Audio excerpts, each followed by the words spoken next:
Life हो या फिर इक्विटी शेयर मार्केट, हमें एक स्टैंड तो लेना इंपॉर्टेंट हो जाता है। यही हम कोशिश करते हैं सारे के सारे अनंत का फंडा में भी, उसी के साथ साथ इवन मेंबर्स ओनली वीडियो में भी इसी चीज को कोशिश करते हैं। इसी तरीके से कल के दिन we were expecting, specially because weekly expiry थी, 2:30 बजे बाद मार्केट में हल्का फुल्का डिप आ सकता था। उसके पीछे के कारण को समझने की कोशिश करते हैं। कारण सिंपल सा ये था, जैसा हम रेगुलर डिस्कस कर रहे थे, 17,500 के ऊपर बहुत अच्छी कॉल राइटिंग हो रखी थी। इवन 17,500 और 400 के लेवल पे भी अच्छी कॉल राइटिंग हो रखी थी। तो आई वाज एक्सपेक्टिंग कि फर्स्ट हाफ अच्छा रहेगा, बिकॉज फर्स्ट हाफ अच्छा रहेगा, मार्केट 17,400 के आसपास पहुंच चुका होगा। जैसे ही पहुंचेगा, कॉल राइटर्स उसे डिफेंड करने की कोशिश करेंगे। इसीलिए वी वर एक्सपेक्टिंग कि 2:30 बजे बाद अगर मार्केट में कुछ डिप आ जाए तो सरप्राइज मत होइएगा। कल के दिन डिप नहीं आया। क्योंकि कल के दिन डिप नहीं आया, मैंने इतने सारे कमेंट्स देखे कि अनंत, आपने तो कहा था कि डिप आने की एक्सपेक्टेशंस है, यहां पे तो डिप आया नहीं।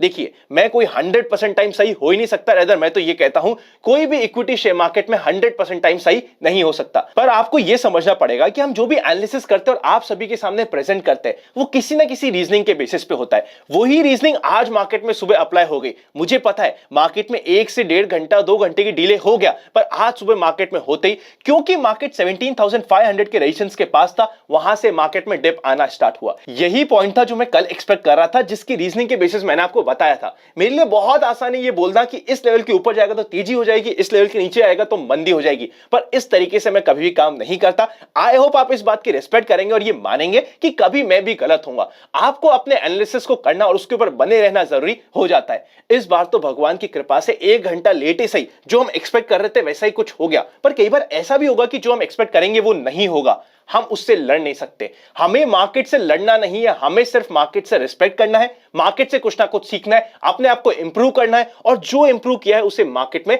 अप्लाई करना है। चलते हैं फर्स्ट सेक्शन पे, जिसका नाम है market today.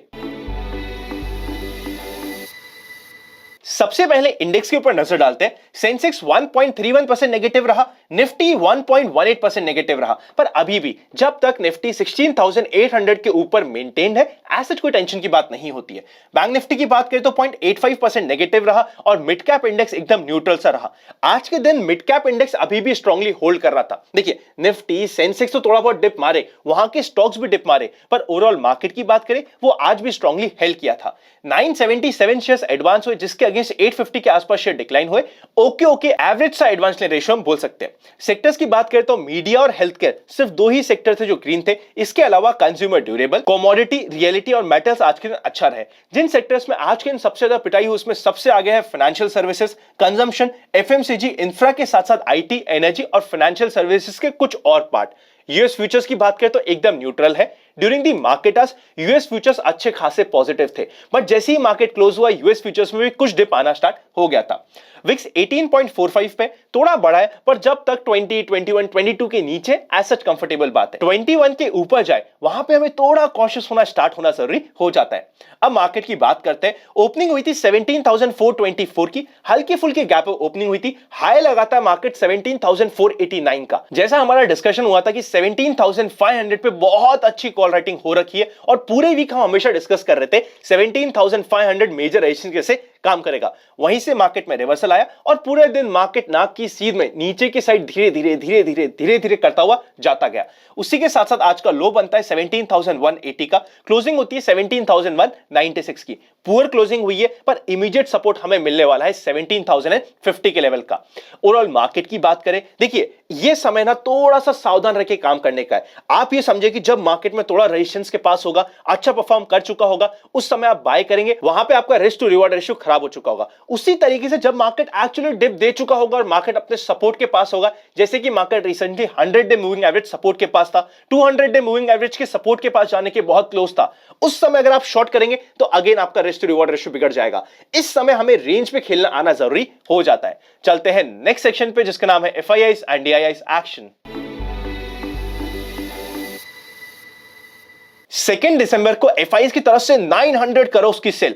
FIIs cash market में रेगुलरली सेलिंग ऑन है। उसी के साथ साथ डीआईआईज की तरफ से 1300 करोड़ की परचेस। मेजर अमाउंट नेट में नहीं होता है, पर एफआईआईज की कैश में पोजीशन में रेगुलरली सेलिंग चल रही है। एफएनओ की बात करें, बहुत ज्यादा नेगेटिव थी, अब न्यूट्रल सी बनी हुई है। चलते हैं नेक्स्ट सेक्शन पे, जिसका नाम है व्यूअर्स क्वेरी।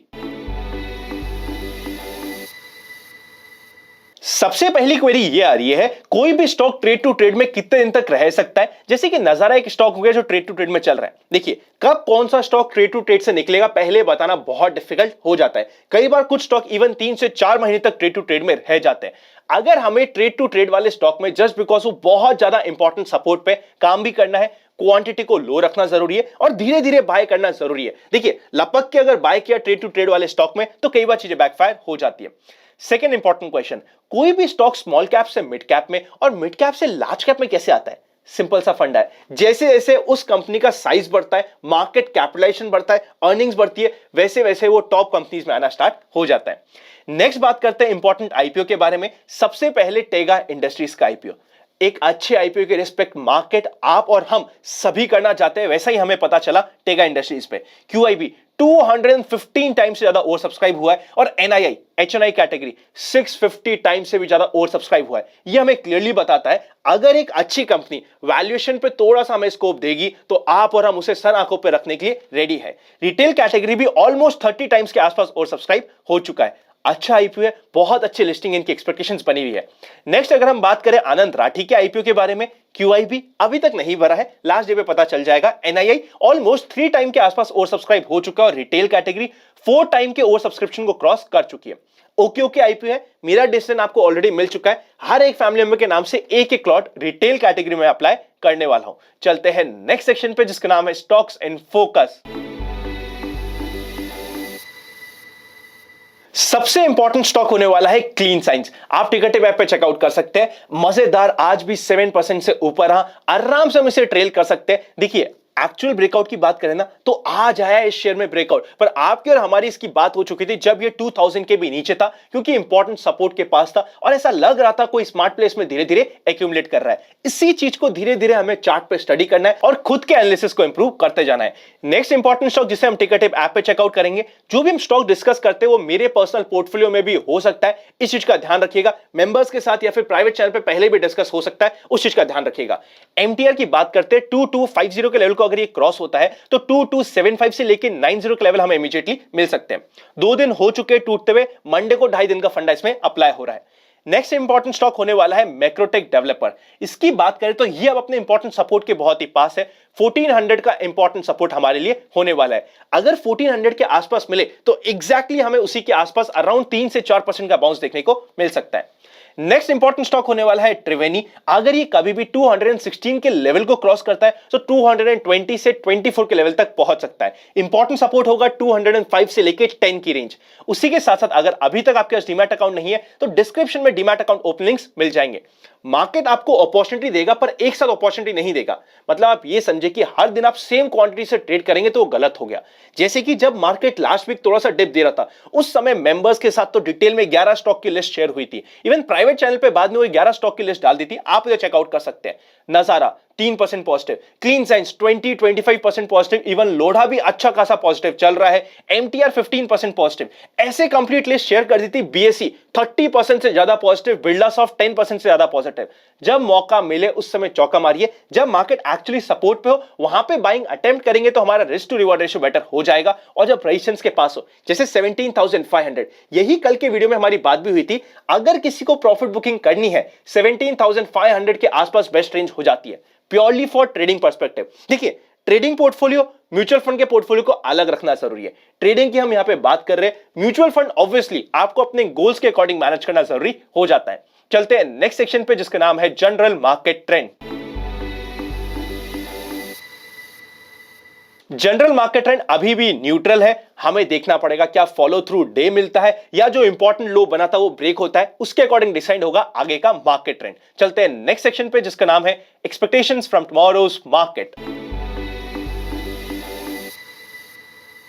सबसे पहले कॉल का iso pointer 18,000, second iso pointer 17,500 and third iso pointer 17,000 पे।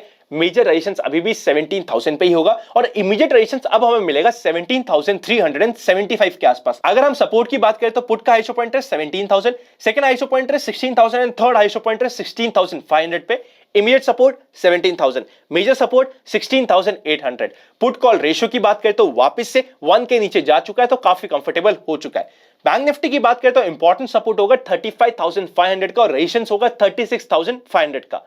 अब अगर मंडे की बात करें, हल्का फुल्का अगर हमें डिप मिलता है स्पेशली 17,050 के आसपास, कुछ सेलेक्टेड स्टॉक्स को हम वापस से रडार पे रख सकते हैं। जब तक मार्केट 16,800 को तोड़ के नीचे नहीं जाता, एज सच कंफर्टेबल है। क्या जा सकता है? अभी दोनों ही साइड के चांसेस पूरे पूरे बने हुए हैं। अगर मार्केट में अगली बार जर्क आया और 16,900 के नीचे जाने की कोशिश करा, तो और भी नीचे के लेवल को रिटेस्ट कर सकता है। क्वांटिटी को हल्का फुल्का कंट्रोल में रखा तो कोई टेंशन की बात नहीं होती। वीडियो अच्छा लगे तो लाइक करे बिना मत जाइएगा। सारे के सारे इंपॉर्टेंट लिंक्स आपको डिस्क्रिप्शन में मिल जाएंगे। फ्रॉड कमेंट से बच के रहिएगा। ओरिजिनल कमेंट जब भी आता है वो हाईलाइटेड भी होता है और वेरीफाइड टिक भी मिला हुआ है उसे यूट्यूब की तरफ से। फ्रॉड कमेंट से बच के रहिएगा। Happy learning.